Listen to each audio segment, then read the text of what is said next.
everybody, welcome to my art space. I'm Teresa Myers and today I'm going to be talking about my 100-day project for the year 2022, and my hashtag, if you just want to follow what I'm doing, is 100 days of colour mixes.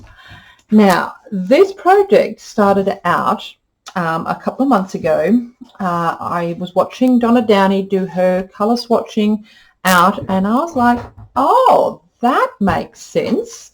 So I started experimenting with my own colour swatching record keeping, and this is what I came up with, a grid that gives me the information that I'm looking for, and that's how I set it up. So what I'm going to be doing for the 100 days is every 10 days do a focus on one colour palette. And yeah, so this is the first one. So I want to use this video to talk a little bit about that, how it comes about and what it is that I'm looking for and how I use that information. So these are my colours that I've got: Raw Umber, Pyrrole Red and Indian Yellow. I had them in my colour cart and I thought, oh, what do they look like when they're mixed up together? Because I didn't know. And I'm so glad I asked myself that question. So this is what I came up with, and I found some beautiful colours in here. These sort of greeny colours in here, this section, some purpley colours over here, and some nice flesh tone colours over here when I mix them all together. So I really like tints. I want to see what the tints are.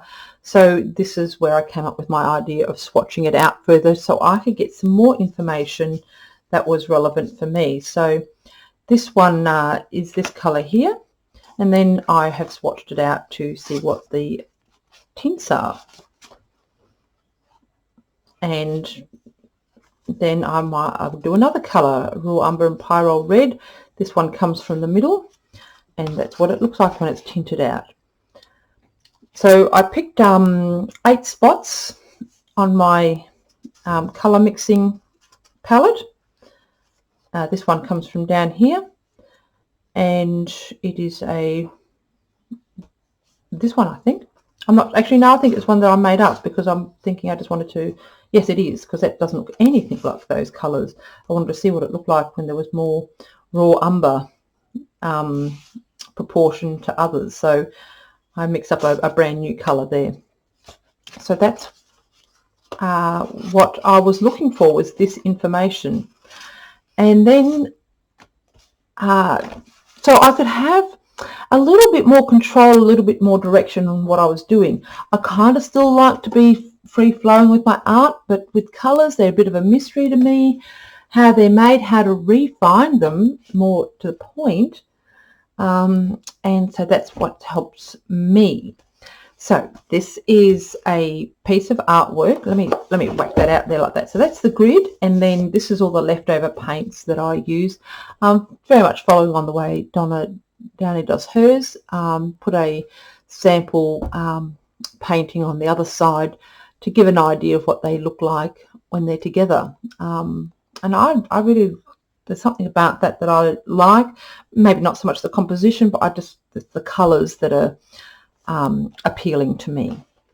So that is my swatch book where I get my swatches from, and then I have been making art. So the first thing I did was get out my jelly plate and make myself some papers using just those colours. And you can see I've been busy. I actually had 2 different sessions on the jelly plate because having the swatch chart really helps me identify, like, I like these colours but I'm missing maybe some of this section, so I can really focus on, go, well, I know what I need to make that colour because I've made it in my own grid. I know how to make that colour. Create that on my jelly plate so I can get more of the colours with intention. And of course, as well, is just have accidental plays. That's what I like about the jelly plate. It's just nice accidental plays. There's some beautiful pale soft pinks there, but I can tell. See, or now I can look at this and I can tell that there's a bit of raw umber in there. could not say that before. Now I know. And these reds, like this bit of red here, like I know that's got a bit of raw umber in it to make that red go like that. I did not know that information before. Valuable information if you want to work with colour. And look, I could make for days in here, but the subject that I was really exploring was proteas. So I got this journal out and I made myself a sample of a protea, of what I imagined a protea looked like. This is what I like about jelly prints, is I can get my darks, or make them if I haven't got them in my mix, and really add darks into the composition, because I find that I was missing a lot of that, and when I start putting that in, it has made my work look more interesting to me. So then I made a sample with just pure collage with the papers, so testing the shape of it and then doing it over here. And then I went and made some more, but on a loose one that I could take to the framer.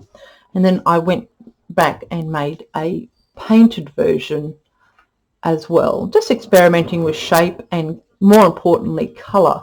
So I'm really happy with the way these have turned out in terms of colour palettes.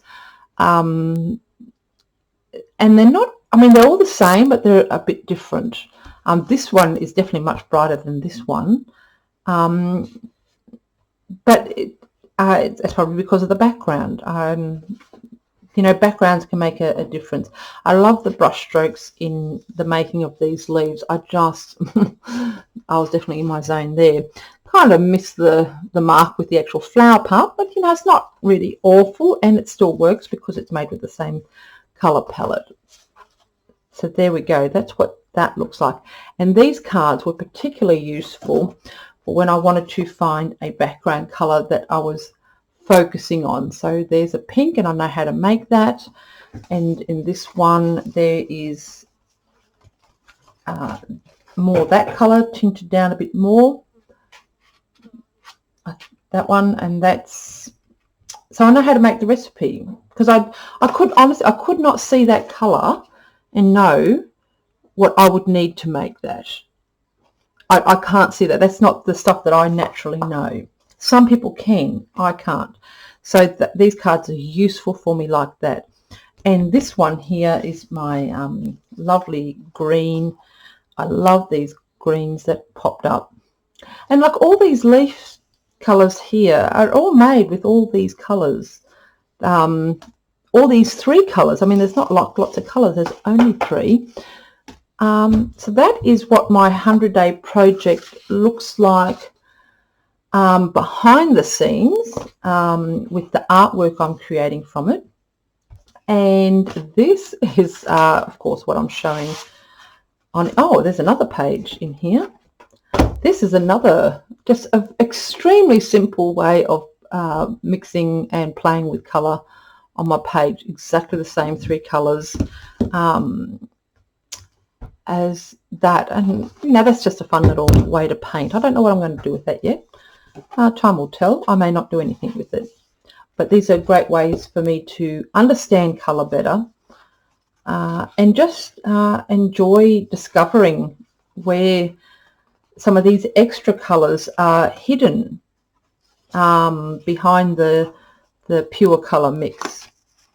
So if you like this sort of process and you like to follow along, by all means do. Like I said, I'm at my hashtag over on Instagram is 100 days of colour mixes. I've got a few more. This was the first 10 days. The next 10 days will be a different colour grid, and so on. So there'll be 10 colour grids all up by the time I finish.